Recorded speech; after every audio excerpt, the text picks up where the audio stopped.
Right ke bafowethu. Kusasa uyanihlula umthakathi. Ngicela ke sibuke ama dimensions, itopic yama dimensions bafowethu. Sesizwe kakhulu ngama dimensions, yabona.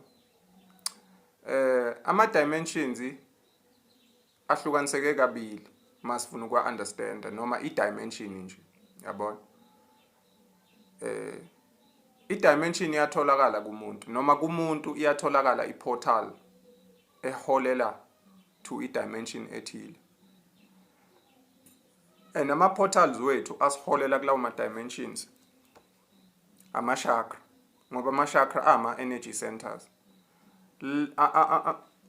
Ama energy center lawo esithi ama chakra akhandwe ngalento esithi I Merkaba vehicle. I Merkaba vehicle ispina anti-clockwise and clockwise. The more ispina kanjalo ikhanda I friction. Leyo friction ikhanda ukushisa lokho kuyi energy bese kukhandeka I chakra. Kushuthi I chakra ne chakra ine Merkaba vehicle yakhona noma I Merkaba spiral yakhona. Kusho njengoba ama chakra ewu15 nje. I chakra ne chakra ine Merkaba vehicle.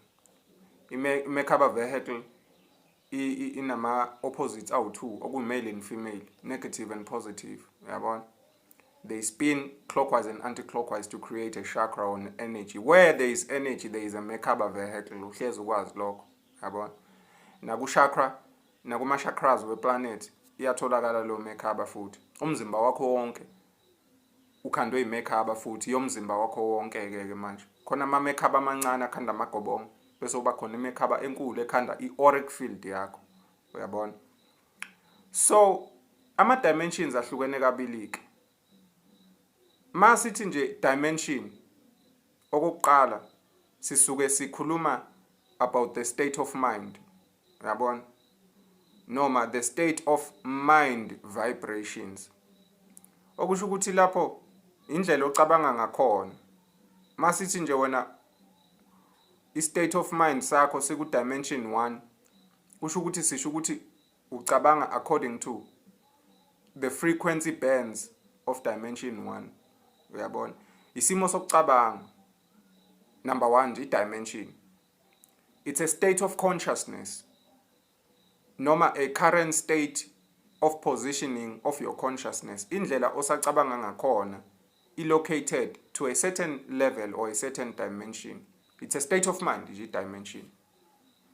Uncazelo number 1. Uncazelo number 2 yini dimension? Isimo noma indawo yokuhlala, location, ecosystem, yabona. But ke bafethu nakhe ngifuna sikwazi ngeindawo zokuhlala noma ama ecosystem. Ahlukene ama ecosystem noma indawo zokuhlala. Khona indawo zokuhlala ezibonakalayo, khona indawo zokuhlala engabonakali. La othi uma uya khona uthola ukuthi idalwa eziphila lapho ayibonakali ngamehlo kodwa iyaphila lo dimension ikhona. Ila usoyise kunama higher vibrational frequencies ke lapho. Thina njoba sila ukubonakala ngamehlo kusho ukuthi sikuma low vibrational frequencies. Sikuma locations thina akuma low vibrational frequencies according to the frequency spectrum. Ngoba I frequency spectrum regulates the amount of energy per position. Shukuthi masithi we are talking about the highest dimensional vibration. Sikhuluma about the highest form of energy. La khona idalwa zakhona naleyo ndawo yokuphila ungeke ukhona ukuyibona ngamehlo enyama. Kuyomele uphume uvibrate to a certain level ezomesha ivibration yalo ndawo nezidalwa zakhona. Ingakho ukuthola ukuthi thina njoba siphila nezidalwa eziningi zabamoya kodwa sikwazi ukuyibona. Ezinye ziyafika nje zipake zime eduze kwethu, ezinye ziyafika zigange ngathi asikwazi lokho ngoba sikhona ukuyibona. Thina indlela uEarth akhandeke ngakhona ukhandeke ngendlela ukuthi well yonke into andukuba siyikholwa kumele sikwazi ukuyibona ngamehlo. Sikhohle ukuthi contact to frequency spectrum. I frequency spectrum ino high, ino mid bese iba no low. Ino low, ino mid bese iba no high. Lokho okuvibrate ku frequency spectrum ka low kuyabonakala ngamehlo. Lokho okuvibrate ku frequency spectrum ka mid kukabili uyakubona ngamehlo kodwa futhi awukhona ukubona. The only way ukuthi ukwazi ukukubonisisa kahle is if uyafocus and uyafifiyela ubukisisa kahle bese uyaqala ubona ukuthi yini ngathi ukuthi lokho bese kuthi lokho ku high vibrational frequency angeke ke nje khona ukuboneke and lapho sisakhuluma ngento ezibonakalayo masingena ezintweni ezihlanganisa umsindo kukhona umsindo esikwaziyo ukuwuzwa thina ngoba sila kuma low vibrational frequencies kukhona umsindo esikhona ukuwuzwa ngokuthi nakhona sesifocus lo ukuyi-mid dimensional frequency khona umsindo okuyi-high dimensional frequencies esingakhona ukuzwa ngisho nangamadlebe ukwenzela umsindo umzekelo nje i-bass noma u-bass we-sound siyakhona ukuzwa umidi siyakhona ukumuzwa futhi nayo bese kuthi i-high pitch i-high vibrational tone asakhona ukuyizwa ile ethi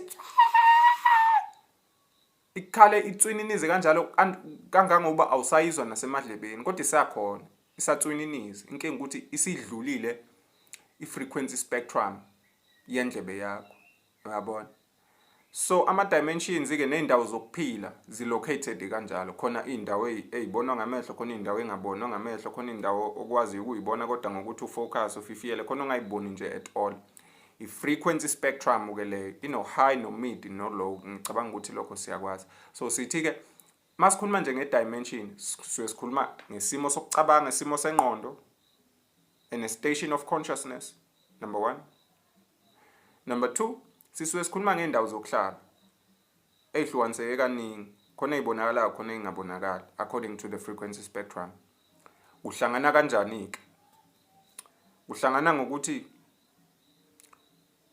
i-state noma mawufuna ukuya kwi-dimension ethile endaweni ethile ikakhulukazi lezi engabonakali ngamehlo kuzomela u-access a certain state of mind esizokwazi ukuthi simeshe leyo ndawo ufuna ukuya kuyo according to ama-genetic mutations esinawo njengamanje asikakakhoni-ke ukuthatha imizimba yethu siye kuma-dimensions but siyakhona ukuya kulawo ma-dimensions ngokucabanga uthi ula kwa-earth kodwa ucabanga nge-dimension yakwa-dimension 7 ilaba abantu esihlezi sibabona becabanga izinto ezihlukile kunathi ezisethusayo labo bantu abafana nohlelo lomthakathi labo bantu abafana nabantu abafana no zero abantu abambulelwe labo bantu abafana nabantu abafana ubanje omunye ngimkhumbulayo bakithi but bonke abantu nje abawoke siyabazi because banathi la emhlabeni yes basenyameni futhi bahlala ekasi nathi bahlala nathi ekhaya elilodwa sidla nabo ukudla okufanayo sigqoka impahla ezifanayo but ngokucabanga bakweminye imhlaba bona that's why bebona izinto ngelinyiso elithe ukuthi thuthu beze bethi mabeyixoxa nathi lezo zinto ezisethuke size sizibuza ukuthi bayithathe lezi zinto bayicabange kanjani ngoba abekho kule dimension esikuyona thina bakwazile ukuya kwi-dimension ethile noma kuleyo ndawo ethile besebenzisa imiqondo yabo kodwa futhi nemizimba yabo isasela kubo bangahamba nemizimba uma kulibofuzo lwethu selilungileke siyobe sesikwazi ukuthi ngokuthi uvibrate a certain state of mind ukwazi nokuthatha nomzimba wakho njengamanje usakhona ukwa-access ama-dimensions ngengqondo nje ngokucabanga nge-state of consciousness awukakhoni to take your entire body uhambe nayo uye into that dimension so ilokho nje bafowethu engithi asi-understande ngama-dimensions ngoba kuzongena kakhulu mase ngisazogxila kule nto yamashakra futhi nje ngoba sengikhulume kanje usuya-understand ukuthi lezi indawo ezikamoya ezihlezi zikhulunywa hlezi kukhulunywa ngazo kwisintu kuthiwa iy'ndawo ezikamoya idalwa ezikamoya lezo idalwa ihlala ey'ndaweni ey'thile ezikamoya yiwo ama-dimensions and ama-portals ukuthi sifinyelele kulezo indawo ezikamoya akithi ngaphakathi emzimbeni ilawo siwabiza ngokuthi amagobongo noma amashakra ngokwazi uku-access ishakra ethile uyakwazi uku-access i-dimension ethile uyabona so ilokho nje ngithi sikwazi sik-understanding ama-dimensions ingane zakwethu siyabonga